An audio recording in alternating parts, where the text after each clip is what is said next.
So I'm Matt.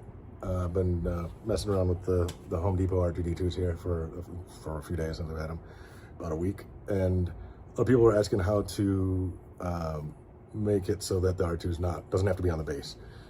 And we're going to do today is we're just going to show you how to do that. It's pretty easy. It's pretty straightforward. It's kind of hard to screw it up. You really can't, unless you like lose all your screws or set the thing on fire and throw it down a hill. I don't know, but probably won't do that. So let's get to it. Okay, so if you've already put your R2 on the base, on the stand, you're gonna unplug them and take them back off of there. This is if you want to ditch the stand completely. So I haven't even bothered to put them on this one yet. So these have never been plugged in to that third leg in the front. This is where that goes. If you put them together, you know what I'm talking about. If you haven't, don't worry about it. Okay, so I'm gonna flip it over. Actually, before we do that, let's do this. So right here is the controller. We turn them on and do all that. There's two screws right here and right here. Take those out. So we're gonna reuse this control box, but we're not gonna use it here. And we're gonna have a look at this side. So you got this flipped over. You got these wires all connected here. You're gonna unplug all of those. And if it helps, you know, you can take this bracket here, you can take that off. I don't know that you need to, but you're gonna unplug all of these from here. And so you got those all undone. What you're gonna do is kind of wiggle this control box out of there. This is what we're gonna need. Okay. All right, so now we're back. We're gonna go to the R2 body here. There's that leg where you unplugged all that stuff from the base. Now we're gonna have to feed these back inside where we can plug in the box again. And in order to do that, you're gonna have to unscrew the front leg here. And there's 1, 2, 3, 4, 5, 6, 7, I think. 7 screws. This one and this one are not screws, so we're gonna go ahead and do that. Screwdriver here. This one reaches because they're kind of deep in there, but the reason you're gonna have to do this is because the leg is split. That's the only way to get it off. So I got the screws out. This will come out pretty easily. Pull that one side out. There's one more bolt right here. There's a silver bolt right here we have to take off to pull this other side of the leg off. And the only reason we're gonna pull the other side of the leg off is because the wires are zip tied to the leg underneath, right under here. So in order to get to that, just gotta do this, and then you can pull it off with that little rod there. It's actually might be easier even to set that aside. Now you're all free. You just shove these back up in here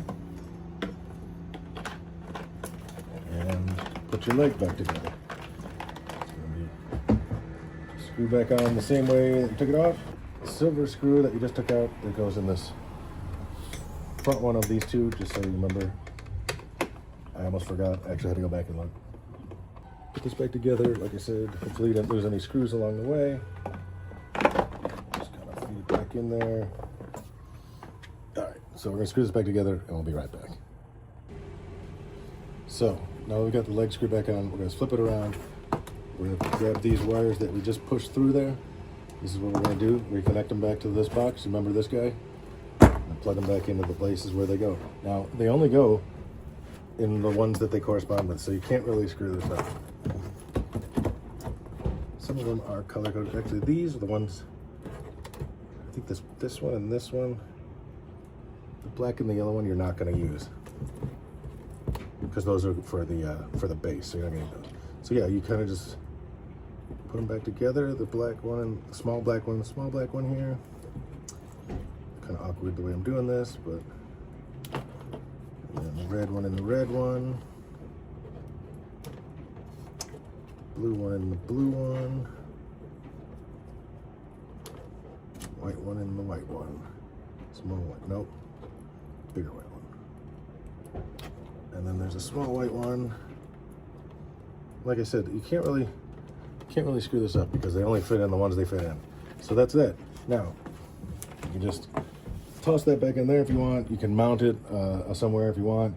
I ended up with mine, I took the control board out of this box and then I 3D printed a little box for it, and I glued it to the bottom. But you can do whatever you want with that. For right now, I'm just gonna be kind of lazy about it and just hang out here for a second, because what we're gonna do is, in order to get the power, we're gonna have to feed that in here. And we're gonna feed this up through that leg, kind of where we just were on the other end.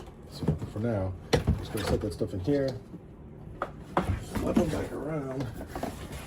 And again, you can kind of be creative and figure out how you want to do this, because it's probably still going to need to be plugged into something. So just for now, I'm just going to take this, kind of squeeze it through the little space next to the leg, and then push it up there. Because now, again, flip it around. I'm going to grab that power cord where you just pushed it through, bring it on up here, because you're going to need to plug it into the box so it can have some power. And again, you can organize this how you want. Right now it's kind of, a mess or whatever. And then that's that. So I don't have it plugged in, but that's pretty much it. Now you just put them back together normally, like you would. This is the other blue one for the head, for the lights and the movement. And yeah, just put them together like normal. But that's how you take the box, you remove it from the base, stick it in here, organize it however you want. If you want to just leave it in there, you can. I know at the beginning when I did this, I bought one of those little remote control socket that you can plug this into, and then you plug the whole thing into your wall socket, and it's got a little remote control and just turn it on and off, so you don't have to keep going inside to turn it on and off. But you might be able to figure out a better way to do it. Buy some Velcro this thing to the bottom or the back or something like that if you want to do it that way.